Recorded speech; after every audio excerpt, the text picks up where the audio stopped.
হুজুর উনি একটু মান্যগণ্য ব্যক্তি, তো ওনার কথাটা না বলাটা উচিত ছিল। কেন উনি কি ঘুষ খায়? হ্যাঁ, আপনি একটু বেশি বলছেন কিন্তু। আপনি ঘুষ খুঁজলে কি কথা বলছেন? আমাকে শুধু টার্গেট করে কথা বলছেন আপনি। আরে বসেন বসেন, কিসের বসবে? কটা জায়গা দিয়েছো তুমি? শুধু বসেন বসেন।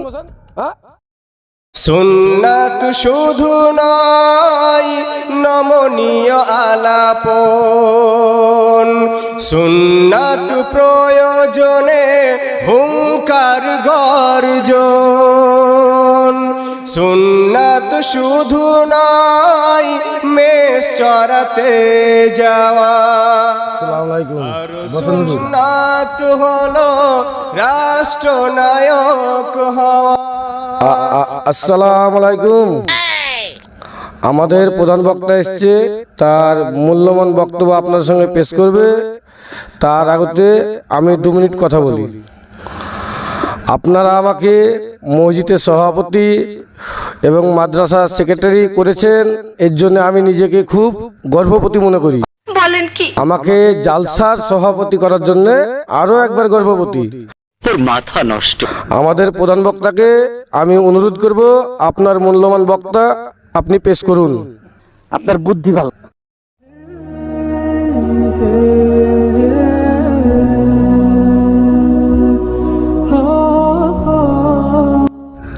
আসসালামু আলাইকুম ওয়া রাহমাতুল্লাহি ওয়া বারাকাতুহু।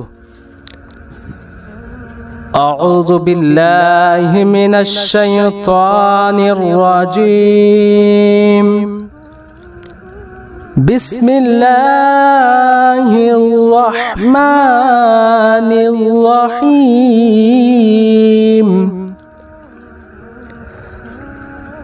الحمد لله رب العالمين. A few moments later. আল্লাহ পাক রব্বুল আলামিন কোরআন কারীমের মধ্যে রমজান মাসের ব্যাপারে জানিয়ে দিয়েছেন। আল্লাহ রাব্বুল আলামিন কোরআনের মধ্যে বলেছেন, ইয়া আইয়ুহাল্লাযীনা আমানু কুতিবা আলাইকুমুস সিয়ামু কামা কুতিবা আলাল্লাযীনা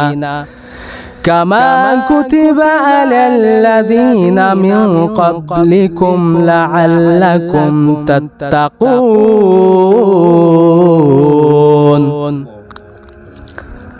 আল্লাহ পাক রব্বুল আলামিন বলছেন, তোমাদের প্রতি রমজান মাসে রোজাকে ফরজ করা হয়েছে, যেমন তোমাদের পূর্ববর্তীদের প্রতিও রোজাকে ফরজ করা হয়েছিল। সম্মানিত দর্শকবৃন্দ, আল্লাহ পাক বলছেন, ইয়া আইয়ুহাল্লাযীনা আমানু, অর্থাৎ ঈমানদার যারা। এখন আপনাকে আমাকে জানতে হবে ঈমানদার কারা।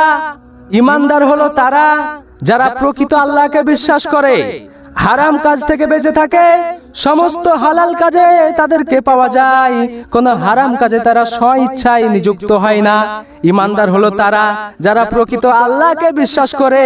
আল্লাহ নবী সাল্লাল্লাহু আলাইহি সাল্লাম যে হাদিসগুলি আমাদেরকে দিয়ে গেছেন, আল্লাহর এক কোরআন আর বিশ্ব নবী সাল্লাল্লাহু আলাইহি সাল্লামের পথে মতে থেকে যারা কোরআন ও হাদিস অনুযায়ী চলে, ঈমানদার হলো তারা। অনেক মানুষকে দেখা যায় যারা সারা বছর হারাম হালাল খোঁজ করে না, সারা বছর হারাম খড়ি করে বেড়ায়, অথচ বছরে একটা দিন জালসার দিনে এমন টুপি পাঞ্জাবি লাগায় মনে হয় ফেরেশতার ভাই। আমাকে বলছেন নাকি বাবা? অনেক মানুষ আছে যারা সারা জীবন গুনাহের কাজে লিপ্ত থাকে, সারা জীবন মদের বোতল ছাড়া তাদের চলে না, অথচ তাদের পাশ দিয়ে যাওয়া যায় না, তাদের পাশে গেলেই মদের দুর্গন্ধে টেকা যায় না, অথচ বছরে এমন ভাবে একদিন আতর লাগায় মনে হয় সে ফেরেশতাদের ভাইরা ভাই। কথা বলেন না কেন? আমি আপনার ছিল, আমাকে বলছেন নাকি? Control. তো ভাইরা আমার, ঈমানদার হলো তারা প্রকৃত আল্লাহর পথে, আল্লাহকে বিশ্বাস করে ঈমানের পথে চলবে যারা। তো প্রথমে যে কথা ছেড়েছিলাম, যেহেতু সময় সংকীর্ণ, কথাটা শেষ করতে হবে। রমজান মাস প্রত্যেকটা মানুষের জন্য রোজা ফরজ। এই জন্য রোজার মাসে আপনি সমস্ত হারাম কাজকে বিরত থেকে যখন রোজা রাখবেন তবে হবে রোজা। অনেক মানুষ আছে যারা রোজার মাসে রোজা তো রাখে, নামাজও পড়ে, কিন্তু তল দিয়ে, টেবিলের তল দিয়ে এইভাবে টাকা নেয়। কথা বলে না কেন? আছে না নাই? এটাকে বলে ঘুষ। অনেক মানুষ আবার ঘুষ বলছে না, এটাকে দিতে হয়, এটা মুনাফা।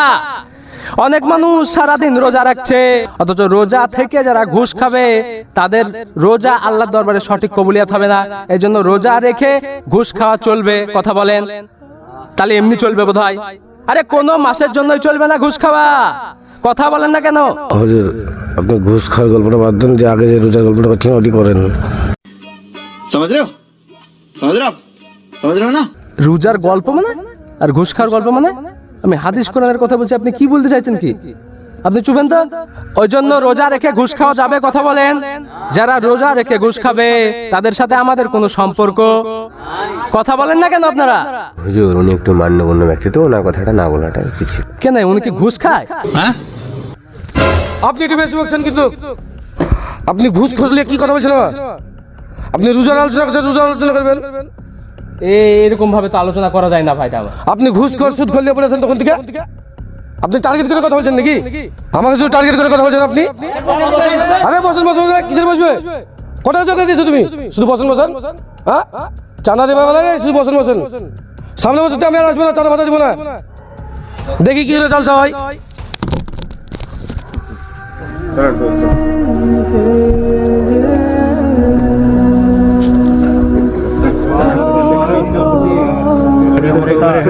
আজ উম্মতের কি অবস্থা, আফসোস, হায় আফসোস। সুন্নাত কোরআনের সমাজ গঠন আরে বসেন বসেন বসেন বসেন বসেন বসেন। ঝোর ঝামেলা করেন না, বসেন বসেন, চিল্লাইন না। চলা আস্তে আস্তে সব বাড়ি চলে যান। এর পরের বছর আমি নিজের থেকে ভালো বক্তা নিয়ে আসবো।